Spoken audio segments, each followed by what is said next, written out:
Assalamualaikum warahmatullahi wabarakatuh. Saya Anissa Zarahul Jannah, NIM 2119110. Nah, kali ini akan membahas mengenai bab 3, yakninya menghindari dosa besar. Nah, bisa kita lihat di sini. Ini merupakan contoh dari dosa besar yang diantaranya membunuh, liwat, LGBT, dan lainnya. Nah, langsung saja ya kita masuk kepada yang pertama. Yang pertama yaitu larangan membunuh. Nah, pembunuhan ini adalah perilaku yang sangat dilarang dalam Islam. Nah, terdapat juga pada ayat Al-Isra ini yang berbunyi, wala taftalun nafsallati harramallahu illa bilhaq, yang artinya, dan janganlah kamu membunuh jiwa yang diharamkan Allah melainkan dengan sesuatu sebab yang benar. Nah, jadi jika ada orang yang bertikai atau berkelahi dan berusaha saling membunuh lawannya, apabila salah satu dari keduanya ada yang menjadi korban, maka kedua-duanya akan dimasukkan ke dalam neraka karena pada hakikatnya kedua belah pihak mempunyai niat untuk membunuh lawannya. Bisa dilihat gambar di sini. Ini adalah contoh gambarnya. Nah, selanjutnya yang kedua, yakninya liwat. Liwat ini juga termasuk dosa besar. Terdapat dalam surat Al-A'raf yang artinya, sesungguhnya kamu mendatangi laki-laki untuk melepaskan nafsumu bukan kepada wanita, maka kamu adalah kaum yang melampaui batas. Jadi kita bisa lihat gambarnya di sini. Jadi itu merupakan dosa yang sangat besar. Dan liwat ini mempunyai dampak negatif, yang diantaranya sebagaimana yang ada firman Allah, sesungguhnya kamu mendatangi laki-laki untuk melepaskan nafsumu kepada mereka, bukan kepada wanita. Maka ini adalah dosa yang sangat besar. Nah, yang selanjutnya yaitu LGBT. LGBT ini merupakan perbuatan yang sangat dilarang keras oleh agama karena sudah menyalahi fitrah manusia dan dosa yang ditimbulkan lebih besar daripada dosa zina.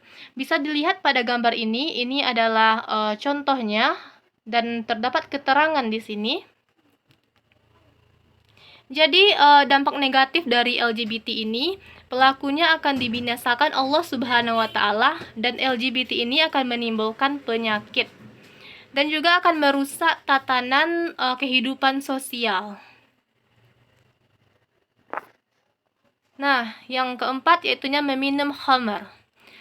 Nah, apa itu khamar? Khamar adalah segala sesuatu yang memabukkan, apapun bahan mentahnya. Nah, jadi kita sangat dilarang dan harus menjauhi khamar ini.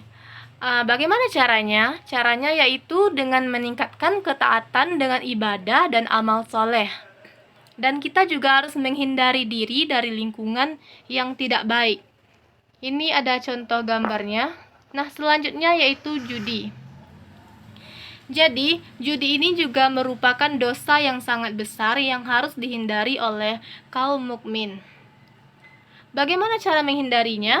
Kita bisa lihat di sini. Cara menghindarinya yaitu berusaha dengan mencari rezeki yang halal dan qanaah.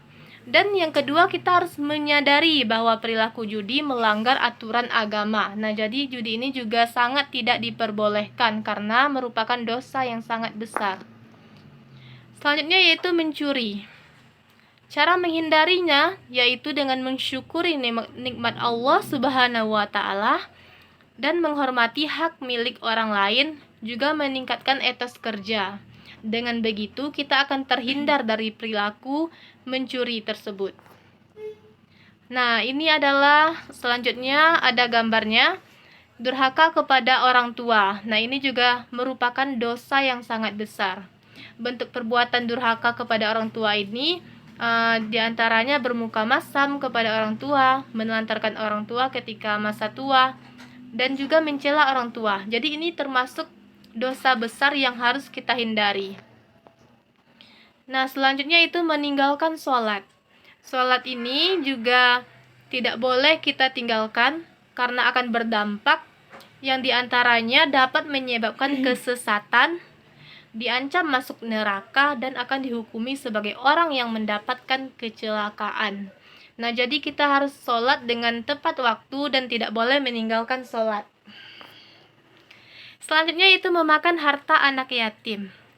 Ini juga perbuatan yang sangat dilarang karena memakan harta anak yatim dengan batil dan sangat dikecam dalam Islam dan akan diancam masuk neraka karena digolongkan sebagai dosa besar. Nah, yang terakhir yaitunya korupsi. Korupsi ini yaitunya penyelewengan uang negara atau perusahaan untuk kepentingan pribadi. Nah, bagaimana cara agar terhindar dari perilaku ini? Nah, upaya pemberantasan korupsi diantaranya kita menggunakan strategi preventif, yaitunya meningkatkan kesadaran terhadap bahaya korupsi melalui penyuluhan hukum. Yang kedua yaitu strategi deduktif, agar tidak sampai pada tindak korupsi yang lebih besar. Nah, yang ketiga yaitu strategi represif, yaitu memberikan sanksi yang maksimal. Guna sanksi ini yaitu untuk menimbulkan efek jera kepada pelaku. Nah, sekian itulah penjelasan dari saya. Assalamualaikum warahmatullahi wabarakatuh.